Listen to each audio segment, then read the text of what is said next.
जय हिंद। आज हम जानेंगे ब्रेन के बारे में। ठीक है, ब्रेन, पार्ट ऑफ ब्रेन समझते हैं। ब्रेन होता क्या है और ब्रेन में कितने पार्ट होते हैं, ये सारे इस वीडियो में जानेंगे। समझते हैं ध्यान से। ब्रेन टॉपिक क्या है हम लोग का, ब्रेन है। ओके, समझते हैं। ब्रेन के ना 3 पार्ट होते हैं। ब्रेन को 3 भागों में बांटा गया है। ठीक है, अग्र मस्तिष्क, मध्य मस्तिष्क और पश्चिम मस्तिष्क। ठीक है, कहने का अर्थ ये हो गया, आगे, मध्य और पीछे। आगे, मध्य और पीछे, समझे। आगे वाला, बीच वाला और पीछे वाला, ये 3 पार्ट होते हैं ब्रेन के, 3 भाग होते हैं। ठीक है, अग्र मस्तिष्क में कौन कौन होता है, तो सेरिब्रम होता है, थैलेमस होता है, हाइपोथैलेमस होता है। क्या क्या होता है, सेरिब्रम, थैलेमस, हाइपोथैलेमस, ये 3 भाग होते हैं जो कि अग्र मस्तिष्क में पाए जाते हैं, मतलब आगे वाले भाग में। ठीक है, अब एक एक करके निपटाते हैं कि किसका क्या काम होता है। सेरिब्रम का क्या काम है और सेरिब्रम कितना परसेंट होता है, तो समझते हैं। सेरिब्रम जो होता है ये अग्र मस्तिष्क में पाया जाता है और मस्तिष्क में सेरिब्रम की संख्या कितनी होती है, तो 66%। कितना होता है, 66% जो होता है ब्रेन में, वो सेरिब्रम होता है। ओके, क्या होता है, सेरिब्रम होता है। और सेरिब्रम का काम क्या है, तो सेरिब्रम का काम क्या होता है कि इच्छा शक्ति, स्मरण शक्ति, बुद्धिमानी, बुद्धिवक्ता जो भी आते हैं वो सेरिब्रम के अंतर्गत ही हम सारा स्टोर करते हैं। ठीक है, पढ़ रहे हैं, कुछ याद करना है, ठीक है, कुछ बातें बोलनी है, कुछ भी हो, सारा जो है नियंत्रण कौन करता है, तो सेरिब्रम ही नियंत्रण करता है। कहते हैं स्मृति, स्मरण शक्ति जो भी है सारा सेरिब्रम के माध्यम से ही नियंत्रण होता है। ओके, यहाँ तक कोई दिक्कत नहीं है। तो उम्मीद है कि आप लोग को सेरिब्रम समझ में आ गया होगा। मस्तिष्क में कितना परसेंट होता है, तो 66% होता है सेरिब्रम। ओके, जो कि अग्रभाग में पाया जाता है। अब समझते हैं थैलेमस ये भी जो है अग्रभाग में ही पाया जाता है। तो अग्रभाग में जो थैलेमस पाया जाता है, ये थैलेमस का क्या काम है, तो थैलेमस का काम है बाहरी वातावरण को आभास कराना। बाहरी वातावरण को आभास कराना, जैसे कि चोट लगा तो दर्द होगा, ये महसूस कौन कराया, तो ये कराया थैलेमस। ओके, ठंड लगा, स्वेटर पहनेंगे हम, ये आभास कौन कराया कि हमको ठंड लगा, तो ये आभास कौन कराता है, तो ये कराता है थैलेमस। ओके, यहाँ तक कोई दिक्कत नहीं है। तो ठंड, गर्मी, दर्द, ये सारा जो है आभास कराता है बाहरी वातावरण से, तो ये कराता है थैलेमस। ओके, अब देखते हैं हाइपोथैलेमस। हाइपोथैलेमस जो होता है ये भी मस्तिष्क का अग्रभाग के अंतर्गत ही रहता है, अग्रभाग में ही रहता है। ओके, और हाइपोथैलेमस का क्या काम है, तो हाइपोथैलेमस का काम है अंदरूनी चीज़, अंदर की चीज़ की बातों को या फिर अंदर की चीज़ों को आभास कराना। जैसे कि आपको भूख लगा, ये आभास कौन कराया, तो ये कराया हाइपोथैलेमस। कौन आभास कराया, हाइपोथैलेमस। ठीक है, प्यास लगा, कौन आभास कराया, हाइपोथैलेमस। ठीक है, किसी को इक्स हो जाता है, ठीक है, ये आभास कौन कराया, हाइपोथैलेमस। ठीक है, इसीलिए हाइपोथैलेमस को कंट्रोल रखने के लिए बोलता है डॉक्टर लोग कि आप लोग जो है ठंडा ठंडा भोजन खाइए, गर्मीला चीज़ नहीं खाइए, मीट मच्छी से दूर रहिए। ठीक है, इस तरह से साधु संत को देखते होंगे आप लोग, तो कितना उसका मन शांत रहता है। क्यों, क्योंकि उसका हाइपोथैलेमस उतना ज़्यादा एक्टिव नहीं हो पाता है हम लोग की तरह। हम लोग क्या हुआ, कुछ भी मिला धड़कस देते हैं, चिकन हो, मीट हो, पुलाव हो, कुछ भी हो, धड़कस देते हैं। इसलिए गर्म चीज़ खाने से दूर रहना चाहिए व्यक्ति को। इससे क्या होता है, हाइपोथैलेमस एक्टिव हो जाता है और इसी में जो है कांड भी कभी कभी हो जाता है। कांड क्या होता है, तो कुछ लड़की लोग आती है सज धज के, ठीक है, कोई शादी में आई या फिर कहीं कोई फंक्शन में आई, तो लड़के लोग को क्या मन में आ जाता है कि मतलब उसको जैसे ही देखता है ना, यही हाइपोथैलेमस जो है एक्टिव हो जाता है। कहते हैं ओ माय गॉड कितनी सुंदर है।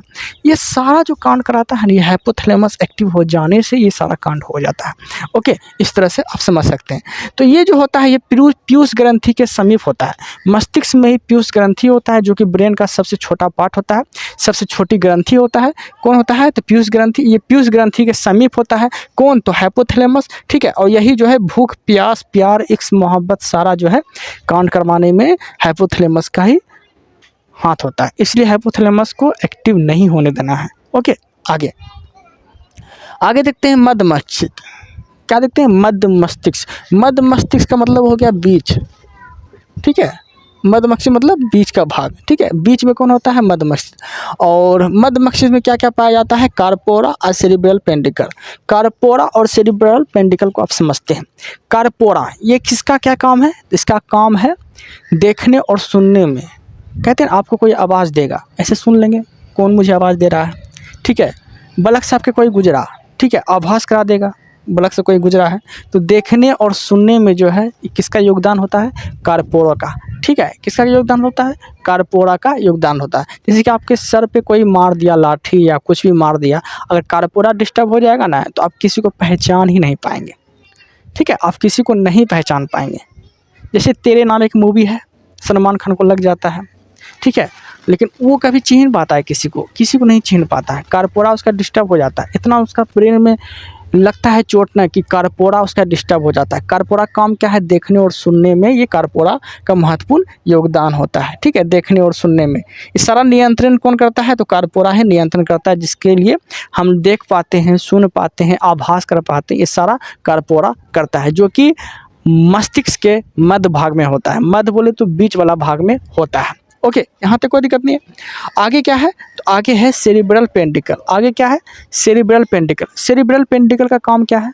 तो सेरिब्रल पेंडिकल का काम है ये ब्रेन स्पाइनल कोड तक जोड़ता है। ये ब्रेन को स्पाइनल कोड से जोड़ता है, ठीक है। आप समझते हैं, ध्यान से देखिए। जैसे कि ये हो गया ब्रेन, ये क्या हो गया? ब्रेन, ये पूरा पार्ट हो गया ब्रेन, और स्पाइनल कोड हो गया मेरा ये, ठीक है। और इसे बोलते हैं हम लोग मेरुरज्जु, ठीक है। स्पाइनल कोड हो गया मेरुरज्जु, और ये मेरुरज्जु से इस ब्रेन तक जो तार का कनेक्शन होता है ना, स्पाइनल कोड मतलब मेरुरज्जु, क्या है? मेरुरज्जु, मेरुरज्जु ये हो गया। तो मेरुरज्जु मतलब रीढ़ की हड्डी, मतलब स्पाइनल कोड से ब्रेन तक का जो तार का काम करता है, ठीक है, सूचना का काम करता है, ये जोड़ के जो रखता है यही रखता है, सेरिब्रल पेंडिकल ही रखता है, ठीक है। ये ब्रेन स्पाइनल कोड को मेरुरज्जु को जोड़ कर रखता है, ठीक है। तो आपको समझ में आ गया होगा। जैसे कि आपका पेट का ऑपरेशन हो, पैर का ऑपरेशन हो, कोई भी चीज़ का ऑपरेशन हो, ठीक है, तो ये क्या करता है डॉक्टर लोग? ये क्या करता है ऑपरेशन के समय? ये जो है ना स्पाइनल कोड से यहाँ कनेक्शन ही तोड़ देता है, ठीक है, कनेक्शन ही तोड़ देता है। मतलब कि यहाँ जो है ना 72 का सुई मार देता है, ठीक है। जब आपके ब्रेन तक सूचना जाएगा ही नहीं तो आभास कैसे होगा कि आपको दर्द हो रहा है, आपका ऑपरेशन हो रहा है, आपको कोई मार रहा है। एक लड़का को देखे थे, उसका ऑपरेशन हो रहा है, पैर का उसका ऑपरेशन हो रहा है। अब वो ना ऐसे करके गेम खेल रहा था मोबाइल में, ऐसे करके गेम खेल रहा था, उसको दर्द ही नहीं हो रहा था, पता नहीं चल रहा था, ऐसे जना तना मोबाइल चला रहा था, आभास ही नहीं हो रहा था कि मुझे कुछ दर्द भी, मतलब कि स्पाइनल कोड में ही जो है ना, मतलब स्पाइनल में ही सुई देता है 72 का, जो कि ब्रेन तक सूचना नहीं पहुंच पाता है, जिस वजह से अच्छे से डॉक्टर लोग अपना काम कर लेते हैं, ठीक है। आपको समझ में आ गया होगा कि स्पाइनल कोड क्या होता है और सेरिब्रल पेंडिकल क्या होता है। तो सेरिब्रल पेंडिकल ही जो है स्पाइनल कोड से ब्रेन तक ये जोड़ के रखता है। ओके, अब देखते हैं पश्चिम मस्तिष्क। पश्चिम मस्तिष्क मतलब बोले तो पिछला भाग, मस्तिष्क का पिछला भाग, ठीक है, पिछला भाग। ओके, ये पीछे में होता है। आपको क्या बताए थे? अग्र, मध्य और पश्च। पश्च मतलब पीछे वाला भाग। अब पीछे वाला भाग में कौन कौन होता है देखते हैं। एक होता है सेरिबेलम, एक होता है मेडुला ऑब्लोंगेटा, ठीक है। तो पहले सेरिबेलम को समझते हैं। सेरिबेलम क्या होता है समझते हैं। सेरिबेलम का काम क्या है? तो ये ब्रेन का दूसरा भाग होता है, ठीक है। ये ब्रेन का दूसरा पार्ट होता है, दूसरा भाग होता है। जैसे बड़ा भाग क्या था? बड़ा भाग था ना सेरिब्रम, ये एक दूसरा भाग होता है, ठीक है। बड़ा बोलेगा तो सेरिब्रम जो 66% होता है, और सेरिबेलम बोलेगा तो ये मस्तिष्क का दूसरा भाग होता है, ठीक है। ओके, और यह संतुलन बनाने और ऐच्छिक मांसपेशियों को नियंत्रित करता है, ठीक है। जैसे अभी हम खड़े हैं, ठीक है, या फिर इतना जगह में आपको बोलेगा कि चल के चलिए, ठीक है। समझ लीजिए ये लाठी है, ठीक है, ये लाठी है, या फिर कोई दीवार है, ये दीवार है, वो सब छोड़िए। आप देखते होंगे सर्कस वाले को, वो अथी पकड़ के जो हो रस्सी पे भी चलना स्टार्ट कर देता है, ठीक है। तो वो नियंत्रण कर लेता है प्रैक्टिस की वजह से। लेकिन वो नियंत्रण करने का काम कौन करता है? तो नियंत्रण करने का काम करता है सेरिबेलम। सेरिबेलम का काम ये है, ठीक है, ये संतुलन बनाना, ठीक है, छोटे से छोटे चीज़ पे, रस्सी पे चल जाना, छोटा दीवार पे चढ़ जाना, ठीक है, और चलने लगना, इस सारा नियंत्रण कौन करता है? तो ये करता है सेरिबेलम। इसका काम है संतुलन बनाए रखना, ठीक है, ऐच्छिक मांसपेशियों को नियंत्रित करना, ऐच्छिक मांसपेशियों को नियंत्रित करना, ठीक है, जो कि ब्रेन के पिछला भाग में ये सेरिबेलम होता है। ओके, यहाँ तक कोई दिक्कत नहीं है।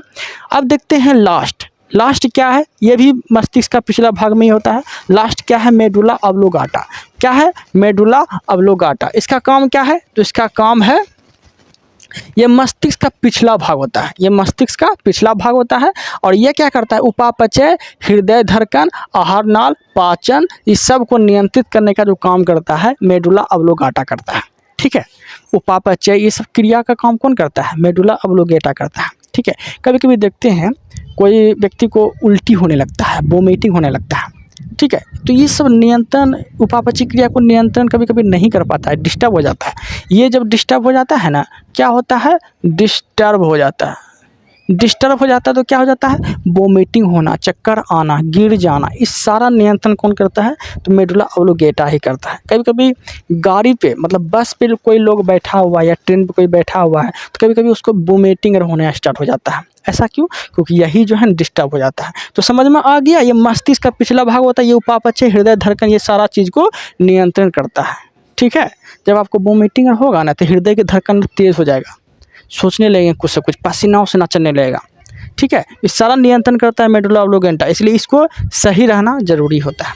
तो कहीं ना कहीं ब्रेन का ये सारा पार्ट था, ठीक है, जो सारा इंपॉर्टेंट था, ठीक है। सेरिबेलम हो, थैलेमस हो, हाइपोथैलेमस हो, कहीं ना कहीं सब चीज़ हमारे शरीर के लिए, हमारे ब्रेन के लिए आवश्यक है, ठीक है, जो टाइम टाइम पे ये काम करता है और टाइम टाइम पे मुझे सूचना देता है। तो समझ में आ गया आपको ब्रेन? अगर कोई डाउट या कोई कन्फ्यूज़न रह जाता है तो आप कमेंट कर दीजिएगा, हम और भी अच्छे से बताने का प्रयास करेंगे। ओके देन, अगर आप लोग को मेरा कंटेंट अच्छा लगता है तो चैनल को ना सब्सक्राइब कर लीजिएगा, ताकि मेरा कंटेंट जो है आप तक पहुंच सके। Okay then, thank you, thanks for watching.